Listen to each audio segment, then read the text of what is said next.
Vamos falar de hábitos, Matheus. Ótimo. Você é um cara que tem hábitos definidos, Matheus? Vamos lá, começa aí.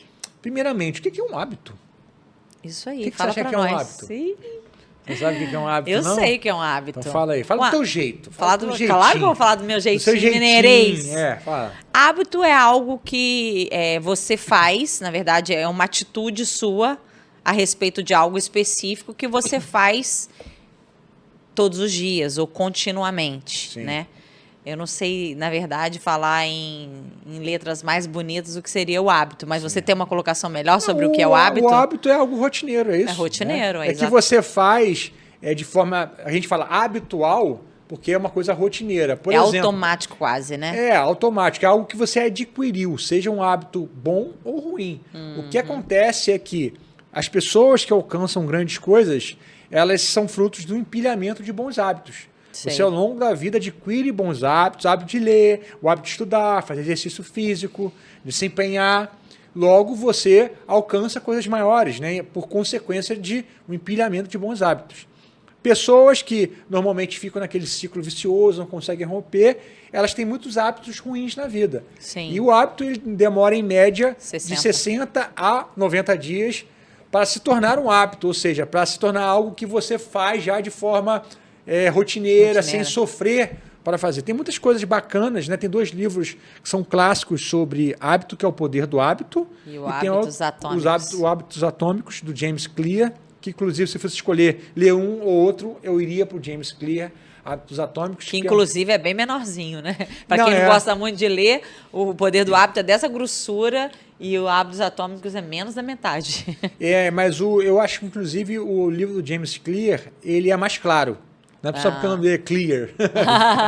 Mas eu acho que é um livro que ele ele cita o poder do hábito, só que ele levou de uma maneira, talvez, uma linguagem mais objetiva.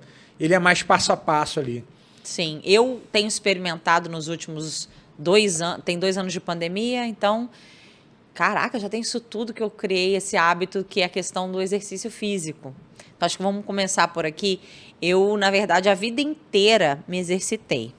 Só que depois que eu casei, na verdade, vamos lá, sempre morei, morando em Minas, lá ninguém fica andando a pé. Todo mundo pega o carro para um lado, para o outro, vai na padaria, vai de carro. Vai não sei aonde, que é perto de casa, vai de carro. Tudo faz de carro. Então, assim, eu nunca tive o hábito, por exemplo, de andar, de caminhar. Tudo meu era de carro. Quando eu vim para o Rio, essa realidade mudou. Porque a gente morando ali na Zona Sul, no Flamengo, cara, tudo é do lado. E se você quiser sair de carro, você tem um grande problema, que você não tem onde estacionar. E mesmo assim, eu saía de carro. Até que perdi esse hábito pela motivação de não ter onde estacionar, eu tinha que ir caminhando. Mas sempre tive problemas em relação à academia. De ter aquele hábito mesmo, não somente pela parte estética, mas pela parte de saúde mesmo. E você sempre foi um cara focado nisso, independente dos motivos, se era estético, se era saúde, você sempre teve o hábito de malhar todos os dias.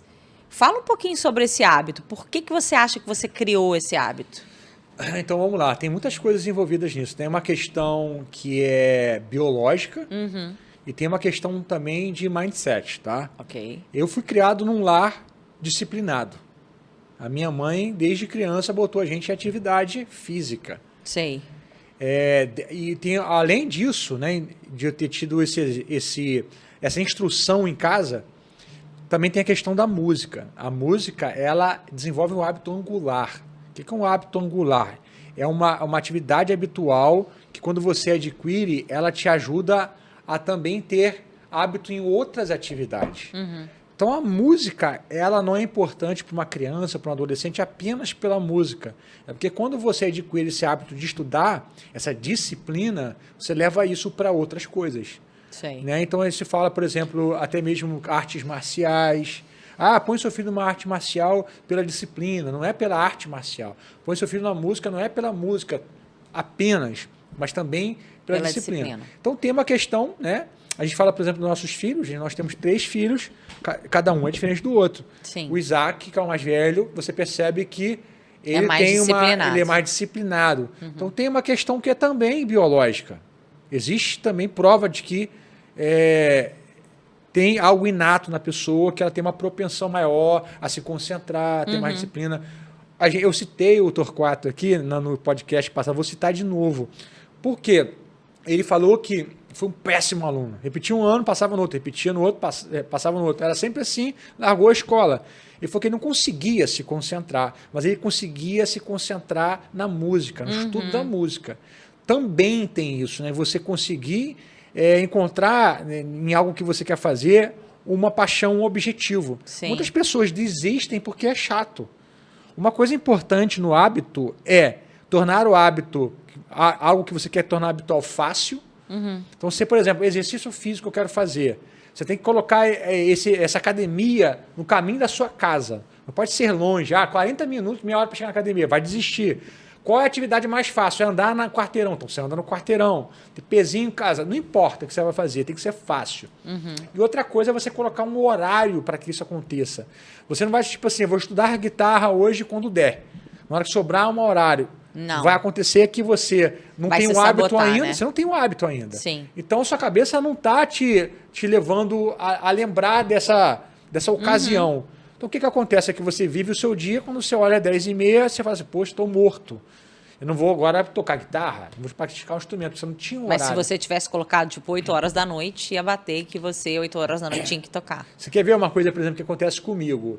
Quando eu acordo de manhã, eu gosto de ler a Bíblia de manhã, pelo menos um capítulo. Sei. Eu estava percebendo que eu estava começando a botar algumas atividades antes. E o que fazia? Quando eu olhava, estava na hora de ir na academia, eu tenho um horário e não tinha lido ainda. Falei, cara, vou botar antes. Então, a primeira coisa que eu faço é ler, porque daí eu não tenho como enrolar. Então, o hábito, algo para se tornar hábito, ele precisa ter um horário para acontecer, você tem que olhar para a sua agenda, tem que ser simples de acontecer. E todo hábito que você quer se livrar, você tem que fazer o contrário, você tem que torná-lo difícil. Né? Para que, por exemplo, televisão, tem gente que é viciada em televisão. O que a pessoa faz? Coloca o controle dentro do móvel. Porque quando você vai e deita no sofá... Você não vê o controle. Você põe um livro, então você quer ler, você põe um livro do lado do sofá, põe seu instrumento perto do sofá. Então você substitui os gatilhos, né, que levam você a fazer o hábito. Você torna o instrumento fácil, acessível para você. Tem muita gente que não estuda também porque para estudar eu tenho que ligar um monte de pedal, um monte de coisa, tirar a guitarra do armário. Então você põe a guitarra próximo. Você torna o hábito ruim difícil e facilita os hábitos bons, até que você consiga mudar. Tem gente, por exemplo, que tem vício em celular. Eu conheço gente que quase todo mundo enfrenta problema com isso, porque a gente trabalha com celular. Sim. Mas eu conheço pessoas que estavam num nível de vício tão grande que não conseguia desligar o botão, dormir. 3 horas da manhã ainda estava ligado naquela tela, que eu dormi, o sono não era ruim, porque tem muita dopamina em função de todas as atividades, né, que seu cérebro estava ligando, sendo bombardeado por estímulos, né? O cara foi e trancava o celular no carro. Então, assim, o cara mora no 8º andar. Ele vai lá na garagem, deixa o celular dentro do porta-luva, sobe, só vai meter a mão no celular na hora que descer e entrar no carro. Interessante.